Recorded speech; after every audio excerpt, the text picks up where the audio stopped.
Hello friends, I hope you guys are doing great. This video बच्चों is specifically made for all of you who are preparing for September 25 exam. So आज का जो discussion है इस video का, this can cover two set of students. One set of students जो actually में September 25 में पहली बार बोथ ग्रुप या मे बी सिर्फ ग्रुप 2 का पेपर देने वाले हैं, and the second set of students जब कल रिजल्ट आया इंटरमीडिएट का, लेट्स से अनफॉर्चुनेटली आप अपना एग्जाम कल अगर क्लियर नहीं कर पाए एंड सितंबर 25 में आप ऑडिटिंग का paper that is group 2 attempt करने वाले हैं, तो आपका इन सिंपल टर्म्स क्या स्ट्रैटेजी होना चाहिए ताकि आपका ऑडिटिंग का प्रिपरेशन बढ़िया से हो पाए. Will keep it short but will try to cover all important aspects ताकि आपको एक अच्छा गाइडेंस मिल जाए. अब बच्चों सबसे पहला चीज, द मेजर चैलेंज, आपने आज की तारीख में at intermediate level at a final level दोनों लेवल पे सुना होगा, one of the toughest subject today to actually clear from ICAI point of view has been auditing. और लास्ट कुछ अटेम्प्ट्स के अंदर ओवरऑल रिजल्ट्स को देखते हुए थोड़ा सा ये चैलेंज बढ़ते जा रहा है. तो थोड़ा बहुत मैं आपको गाइडेंस देने के साथ साथ में, स्ट्रेटेजी के साथ साथ में कुछ ऐसे पॉइंट्स शेयर करना चाहता हूं जो मुझे लगता है शायद आपको पता है, बट मे बी एक बार किसी टीचर के मुंह से, कोई एक्सपीरियंस पर्सन के मुंह से अगर आपने सुना तो शायद आप वो बेटर समझ पाएंगे और होपफुली वो मिस्टेक्स आगे रिपीट नहीं करेंगे, या मे बी पहली बार अगर एग्जाम लिख रहे हैं तो बिल्कुल भी वो मिस्टेक्स नहीं करेंगे. That is my objective. Now सबसे पहले हमारा स्ट्रैटेजी क्या होना चाहिए अगर मैं ऑडिटिंग के लिए पढ़ाई करने जा रहा हूं. मैं अभी तक अज्यूम कर रहा हूं बच्चों कि आपका एक बार रेगुलर लेक्चर्स देख के हो चुका होगा, या मे बी कुछ बच्चों के पास समय कम होगा तो उन्होंने एग्जाम ओरिएंटेड बैच या लेक्चर्स जो है वो अटेंड कर लिए होंगे. दैट मीन्स आपका 100% सिलेबस एक बार कवर हो चुका है, ये मेरा अजम्पशन है. और मैं ये भी अज्यूम कर रहा हूं क्योंकि रेगुलर लेक्चर्स में जैसे हम लोग स्टैंडर्ड्स ऑन ऑडिटिंग के पूरे इंपॉर्टेंट नोट्स क्लास के अंदर हैंड रिटन तरीके से लिखते हैं, शायद वो आपने एटलीस्ट एक बार ऐसा प्रैक्टिस कर लिया होगा. अब इसके आगे इन द लास्ट 50 डेज आपका अप्रोच क्या होना चाहिए. तो देखो, when you are revising auditing, हम ना इंटरमीडिएट लेवल पे दो कैटेगरी में ऑडिट सब्जेक्ट को डिवाइड कर लेते हैं. पहला कैटेगरी हो गया हमारे all important standards on auditing, जिनका लगभग वेटेज 50 से लेकर के 60 मार्क्स के बीच में है. अब ये अटेम्प्ट टू अटेम्प्ट 5-10 मार्क ऊपर नीचे होता है, but 50% marks standards on auditing का वेटेज रहता है. Then there are miscellaneous chapters like your chapter number 1, your chapter 5, your 9, 10, 11, ये चैप्टर्स का जो वेटेज है वो अप्रोक्सीमेटली 50 मार्क का रहता है. इन चैप्टर्स में कुछ कुछ स्टैंडर्ड्स हैं, बट इन चैप्टर्स में स्टैंडर्ड्स के अलावा भी कुछ स्पेसिफिक कंटेंट दिए गए हैं, तो जिन्हें हमें सेपरेटली पढ़ना पड़ता है और इसका वेटेज भी हमारे लिए 50 मार्क का है. तो मेरे हिसाब से मैं हमेशा से बोलते आया हूं, and I been teaching for almost 12 years now, and I am telling you, चाहे आईसीआई का टफेस्ट से टफेस्ट पेपर आए, चाहे बिग 4 का या किसी टॉप मिड साइज फर्म का टफेस्ट से टफेस्ट इंटरव्यू हो, आपका मेजर जो कमांड है वो स्टैंडर्ड्स पे होना चाहिए, चाहे वो इंटर हो चाहे वो फाइनल हो. तो जब मैं स्टैंडर्ड्स ऑन ऑडिटिंग का बात करता हूं, इंटर के अंदर मैंने एसेस को दो प्रायोरिटी पार्ट में डिवाइड कर दिया है. This is your first priority SAs. तो मुझे लगता है जब आप शुरुआत कर रहे हैं, ये फर्स्ट प्रायोरिटी वाले एसेस से शुरुआत करें. हो सकता है कुछ एसेस चैप्टर नंबर 7 में रहेंगे, कुछ चैप्टर नंबर 2 में मिलेंगे, डज नॉट मैटर. मैं जो आपको बोल रहा हूं कि आपको बच्चों ये स्टैंडर्ड्स को डिटेल में पढ़ना ही है, इनसे रिलेटेड कोई शॉर्टकट नहीं लगाना है, आपको ये स्टैंडर्ड सबसे पहले कवर करने चाहिए. इसमें आपको थोड़ा समय लग सकता है. अब हर स्टैंडर्ड को अप्रोच कैसे करना चाहिए, एक एग्जांपल लेते हैं. एक ऐसे है ऐसे 230 ऑडिट डॉक्यूमेंटेशन, ये हमारा चैप्टर नंबर 6 के अंदर लिखा हुआ है. आपने पूरा चैप्टर नंबर 6 या अपने मॉड्यूल के अंदर जो 230 है वो पूरा का पूरा 230 बढ़िया से पढ़ लिया एक बार मतलब एक बार आपने क्लास में तो पढ़ाई है. This reading is more like a revision. और हर रिविजन करते वक्त सोचो वो आपसे एग्जाम में क्या क्वेश्चन पूछ सकते हैं. भाई डॉक्यूमेंटेशन रिलेटेड क्या पूछ सकते हैं, they can ask you form, content and extent of audit documentation के रिगार्डिंग 230 क्या बोलता है, that can be one question. Ownership of working paper के around, who has the ownership, SQC क्या बोलता है इसके रिगार्डिंग, वो क्वेश्चन आ सकता है. फिर sir assembly of final audit file, इसके लिए कोई नंबर ऑफ डेज दिए हुए हैं क्या ये एडमिनिस्ट्रेटिव प्रोसेस है या नहीं है. आप अगर पढ़ाई करते वक्त, रिविजन करते वक्त ये सोचेंगे, बिल्कुल ब्लाइंडली रीड करने के बजाय, ब्लाइंडली सिर्फ मेमोरी टेक्निक रेफर करने के बजाय, थिंक अराउंड इट. 230 पे what can they potentially ask me, फिर मैं उसको रीड करता हूं, फिर उसके अराउंड चाहे मैं Q&A बुक में चले जाऊं या मैं आईसीआई के मॉडल टेस्ट पेपर में चले जाऊं, वहां जाकर के उससे रिलेटेड कुछ क्वेश्चंस को देखता हूं, आंसर्स को देखता हूं, एंड इसके साथ साथ में कुछ आंसर्स को प्रैक्टिस करता हूं। बच्चों 99.99% केसेस जो बच्चे ऑडिटिंग का पेपर क्लियर नहीं कर पाते हैं, एक ही मेजर रीजन होता है, they end up scoring almost 18-20 marks in MCQ. मतलब सुनिएगा मेरा बात ढंग से बच्चों, मैं यहीं पे पॉज ले रहा हूं, स्ट्रैटेजी कंटिन्यू करूंगा पर सुनिएगा। आप 18 to 20 मार्क्स एमसीक्यू में आपके अंडरस्टैंडिंग के बेसिस पे ले आते हैं, but remember the entire 100 mark paper is not MCQ, you have 70 marks का डिस्क्रिप्टिव। बहुत सारे बच्चों को ना यहाँ पे 10 नंबर आता है, 15 नंबर आता है, एंड ओवरऑल जो टोटल मार्क्स है वो 40 क्रॉस नहीं करता है। मतलब वो लोग बिल्कुल भी राइटिंग प्रैक्टिस नहीं करते हैं, सिग्निफिकेंट अमाउंट ऑफ प्रोक्रेस्टिनेशन करते हैं। मतलब सर आप सिर्फ सोचते हैं हाँ मैं प्रैक्टिस करूंगा, अल्टीमेटली एग्जाम में डायरेक्टली जाकर के प्रैक्टिस किया जाता है या टेस्ट सीरीज में प्रैक्टिस किया जाता है। Please please please I am requesting you very sincerely, this is the only habit जो आपको ट्रबल करेगा। ये मुश्किल है, क्यों? आपको लगता है क्वेश्चन पढ़ना और रीड करना आसान काम है, आप क्वेश्चन को ऑडिट कर लेते हैं, आप अगर लिखेंगे समय लगेगा। एक बात बताइए बच्चों, subject like accounts, subject like costing, subject like financial management, आप कितना क्वेश्चंस का प्रैक्टिस करते हैं? तब जाके आपको वो कॉन्सेप्ट पे कंफर्ट आता है। आप अगर उसका 30-40% टाइम भी डिवोट कर दें इन प्रैक्टिसिंग ऑडिटिंग क्वेश्चंस, कुछ नहीं करना है आपको। आपने जो स्टैंडर्ड पढ़ा है उसके अराउंड 5 क्वेश्चंस है, कोई भी 2 डिफिकल्ट क्वेश्चन पढ़ने के बाद में एक बार वापस लिख लीजिए, your brain will start accepting it. जितना समय आप कोई भी मेमोरी टेक्निक या शॉर्टकट या न्यूमोनिक्स बनाने में वेस्ट करेंगे ना, उससे कम समय के अंदर आप प्रैक्टिस करेंगे, and when you practice your brain understands this better. आपने हजारों लोगों के मुंह से सुना होगा, सिर्फ सुनने से कुछ नहीं होता, जब आप अपने हाथ से लिखते हैं कोई चीज को, your brain receipts it better, it thinks about it better, it is able to retain it better, जो आपके लिए बहुत ज्यादा एसेंशियल है। मैं आपको जेन्युइनली बोल रहा हूं, आपको रॉट लर्निंग से दूर जाना पड़ेगा। सिर्फ 5 बार रिपीट करने से, हेडिंग हेडिंग बोलने से आप सेंटेंस ही फॉर्म नहीं कर पाएंगे। आप मेरा बात मानिए, आज से, कल से, whenever you feel is the important day, start writing 2-3 questions every day. Don't try to write 50 questions in one day. Write 2-3 questions every day. If you do this for 50 days, you will see a significant change in your results and in your approach also. बच्चों, we cannot fight and argue about it. इसकी जरूरत क्या है? Let's not fight about it. अब ICI का exam में 70 mark के descriptive paper में ये एक्सपेक्टेशन है कि आपको डिस्क्रिप्टिव पेपर लिखना पड़ेगा, तो आपको अगर लिखना है तो आपको ये प्रैक्टिस करना पड़ेगा। हाँ, अंडरस्टैंडिंग अगर बढ़िया है, रीडिंग अच्छे से किया है, सिर्फ अगर आप प्रैक्टिस कर लो, मतलब अगर आप मुझे पूछेंगे ना, आपका अंडरस्टैंडिंग, रीडिंग सब हो चुका है, एक आखिरी स्टेप की वजह से lot of people don't cross that line. According to me, वो एक चीज को थोड़ा सा प्रोक्रेस्टिनेट करना बंद कर दो, you will see a significant change. तो ये स्टैंडर्ड्स मैंने आपको एग्जांपल भी दिया, कैसे हर एक स्टैंडर्ड को आपने एक्चुअली में पढ़ना चाहिए। उसके बाद में मैं सीधा बोलूंगा, सेकंड प्रायोरिटी ऑफ स्टैंडर्ड्स पे जाने के बजाय कुछ चैप्टर्स को कवर करना चाहिए, ताकि आपका वेटेज होगा, होलसम कवरेज होगा। आपने जाना चाहिए chapter number 1 and chapter number 11। क्यों?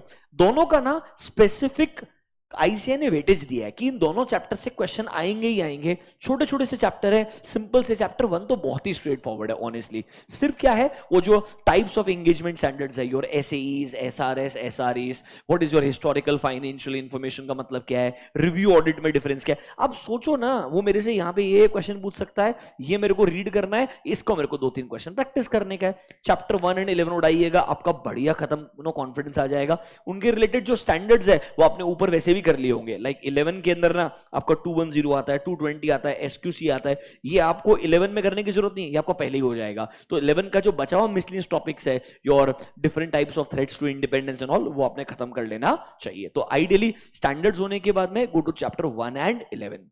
उसके बाद में 2 चैप्टर्स जो बच्चों को सख्त नफरत है पूरे इंटरमीडिएट के अंदर, chapter number 5 and chapter number 9। अब इसमें देखो 5 तो बेचारा चैप्टर अच्छा भी है, पर प्रॉब्लम क्या है, वो बहुत वास्ट है। शेड्यूल 3 के डिस्क्लोजर रिक्वायरमेंट्स भी है, कुछ कुछ जगह सेक्शंस के रेफरेंसेस भी लिख करके दिए हैं, और ऑब्वियसली डिटेल में ऑडिट प्रोसीजर्स लिख के दिए हैं। 5 एंड 9 के लिए मैं रेगुलर लेक्चर्स के दौरान ही आपको लिस्ट ऑफ स्पेसिफिक क्वेश्चंस दे देता हूं। मैं आपको इवन जो फास्ट ट्रैक के अंदर मैंने चैप्टर 5 9 के अंदर डेडिकेटेड 4 या 5 लेक्चर लिए हैं, उसमें क्लियर अप्रोच दिए है। मैं आपको सिंसियरली रिक्वेस्ट करूंगा, अगर 5 9 में स्टक हो तो मैं अभी भी बोलता हूं, ये आपको जो एक YouTube के ऊपर फास्ट ट्रैक दिया हुआ है उसके अंदर dedicated, this is a playlist, your audit and SM revision sessions का प्लेलिस्ट दिया हुआ है, उसके अंदर डेडिकेटेड चैप्टर 5 एंड 9 के ऊपर सेशंस हैं, उन्हें देखें। उससे आपको अंडरस्टैंडिंग मिलेगा उस चैप्टर में पढ़ना क्या है और कैसे पढ़ना है। ब्लाइंडली पढ़ने से कुछ नहीं होगा, लॉजिक के साथ में। This is the kind of question they will ask me. For example provisions and contingent liabilities में वो मेरे को सीधा एएस या डिस्क्लोजर मतलब एएस का डिस्क्लोजर रिक्वायरमेंट या शेड्यूल 3 का डिस्क्लोजर रिक्वायरमेंट पूछ सकता है, that can be one question. या वो मेरे से पूछ सकता है यूज ऑफ मैनेजमेंट एक्सपर्ट वाला जो कॉन्सेप्ट है प्रोविजन के साथ में दिया हुआ है, वो वाला पार्ट पे क्वेश्चन पूछ सकता है, that what steps to be kept in mind when you are using the work of management expert. तो आपको सोचना पड़ेगा वो मेरे से किस एरिया में क्या टाइप का क्वेश्चन पूछ सकता है, और उसके अकॉर्डिंगली आपको 5 9 को पढ़ना है। 5 9 को अगर आप ब्लाइंडली पढ़ने जाएंगे 5 दिन में भी खत्म नहीं होगा, स्मार्टली पढ़ेंगे 3 दिन में दोनों चैप्टर आराम से खत्म हो सकते हैं। थोड़ा स्मार्ट तरीके से यूज दैट फास्ट ट्रैक का रिवीजन वाला प्लेलिस्ट, उसमें 5 9 में बहुत अच्छा स्ट्रक्चरिंग पे कंटेंट दिया हुआ है। मैं कुछ एडिशनल चीजें भी ऐड करने वाला हूं उस प्लेलिस्ट में जो आपके लिए यूजफुल रहेगी। 5 एंड 9 आपने डिटेल में बढ़िया से कवर करना चाहिए। यहां तक आते आते मान के चलिए साइकोलॉजिकली आपका मेजर सिलेबस खत्म हो गया, अब थोड़ा टाइम डिवोट करना पड़ेगा चैप्टर 3 एंड 10 के ऊपर।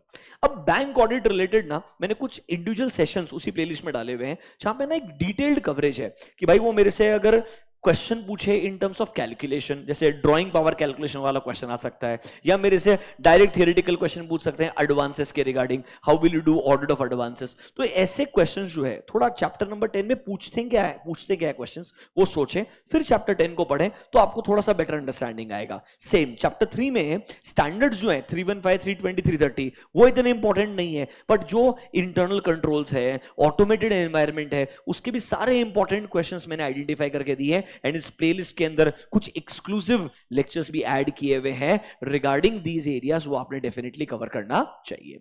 After this, spend some time on Caro 2020 and section 143। वो आपके लिए रिवीजन जैसा रहेगा 143, क्योंकि आपने लॉ में भी पढ़ा होगा ऑलरेडी। या ज्यादा फोकस कीजिएगा सबसेक्शन 3 के ऊपर, सबसेक्शन 1 के ऊपर, that's it. According to me आपका ये वाला पार्ट कवर हो जाएगा।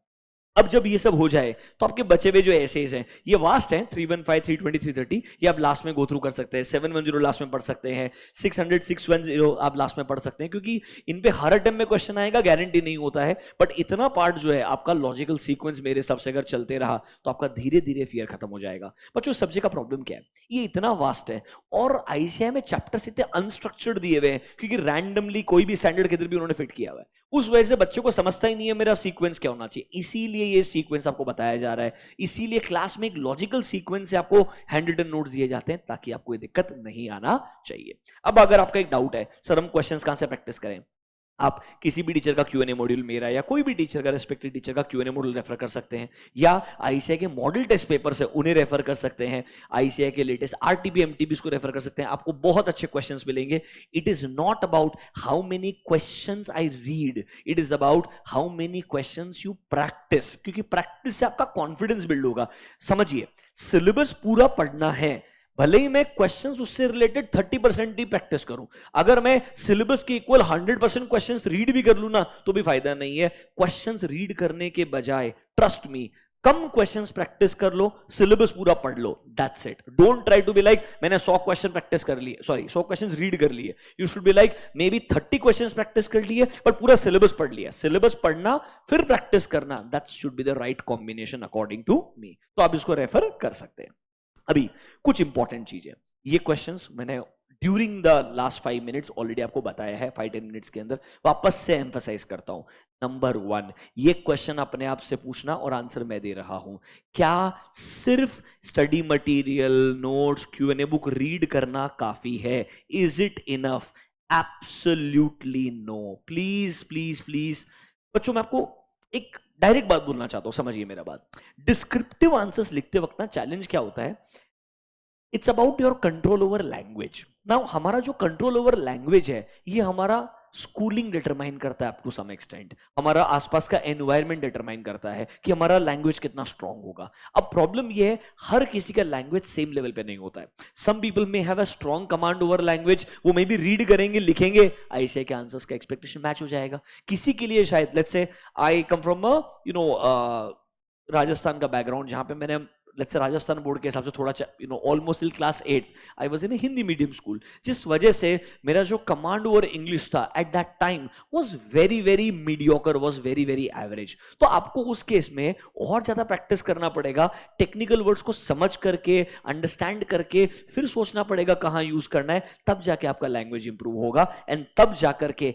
एक्चुअली में आपका सब्जेक्ट के ऊपर कमांड भी आएगा and at the same time आपको आईसीआई मार्क्स भी देगा। देखो मैं क्या बोलता हूं ना, आईसीआई के एग्जाम्स में मार्क्स स्कोर करना चाहिए, कोई दिक्कत वाला बात नहीं है, पर उसको स्कोर करने के लिए थोड़ा दिमाग भी लगाना चाहिए। सिर्फ मगिंग अप करने से जेन्युइनली नहीं होने वाला है। कभी कभी आपको क्वेश्चन ही समझ में नहीं आएगा बेटा, मैं जेन्युइनली आपको ये बात बोल रहा हूं, आप जितना जल्दी ये सुन लेंगे उतना आगे फायदा होगा। सेम प्रॉब्लम आपको फाइनल के एडवांस ऑडिटिंग में भी आएगा। लास्ट अटेम्प्ट में एडवांस ऑडिटिंग के ऊपर मैं एक सेपरेट वीडियो बनाने वाला हूं। ऑलमोस्ट 23 पेज का एमसीक्यू पेपर था। अगर आपका रीडिंग हैबिट अच्छा नहीं है, अगर आपका इंटरप्रिटेशन अंडरस्टैंडिंग अच्छा नहीं है, it is very difficult to solve such a paper. Lot of students across India struggled significantly and the major reason actually is their weak intermediate background. अगर आपका इंटरमीडिएट का ऑडिटिंग का बैकग्राउंड जबरदस्त है, आपका आर्टिकलशिप एक्सपीरियंस बढ़िया है, आपको फाइनल में स्ट्रगल ही नहीं होगा क्योंकि आपके दिमाग में अप्रोच क्लियर रहेगा। But if you make mistakes in your basics, advance level पे तो चैलेंज आना ही है बच्चों। तो प्लीज ये गलतियां हमें यहां से ही सुधार के चलना है ताकि आगे आपको इंपैक्ट ना आए। फिर सर ये रिटेन लर्न कैसे करना चाहिए हमको? भाई कोई सिंपल बात बोलूंगा तुमको मैं, कोई जड़ी बूटी नहीं है, कोई ऐसा फॉर्मूला नहीं है। हाँ, एक सिंपल तरीका है, बराबर से एक बार टीचर की बात सुनना चाहिए, समझना चाहिए।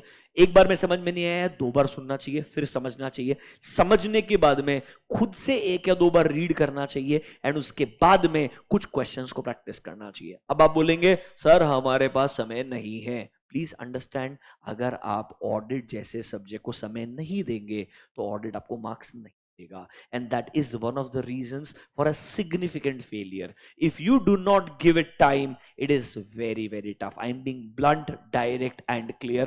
Rest it's absolutely your choice. Sir कितने रिविजन चाहिए मेरे को? आइडियली मेरे हिसाब से अगर आपने एक बार रेगुलर या ईओबी लेक्चर्स अटेंड किए हुए हैं, हैंड रिटन नोट्स बनाए हुए हैं, 2 बढ़िया रीडिंग किया हुआ है एंड एक बार बढ़िया से एटलीस्ट 30-40% क्वेश्चंस को प्रैक्टिस किया हुआ है, you are in a decent position to pass easily. अगर आप नंबर ऑफ रिविजन बढ़ा देंगे, थोड़ा प्रैक्टिस बढ़ा देंगे, आपको प्रपोर्शनेटली मार्क्स के अंदर डिफरेंस देखने को मिलेगा। इसमें एक रोल आपके लैंग्वेज का भी रहेगा। आपका लैंग्वेज अच्छा है, कम रीडिंग से भी काम हो सकता है। लैंग्वेज वीक है तो नंबर ऑफ टाइम्स आपको रिवाइज करते रहना पड़ेगा। That's the only way. Sir एक आखिरी चीज, आप में से मेजोरिटी लोग शायद ये पूरा वीडियो सुनेंगे नहीं सुनेंगे, इतना पेशेंटली प्रोसेस कर पाएंगे कि मुझे नहीं पता बच्चों।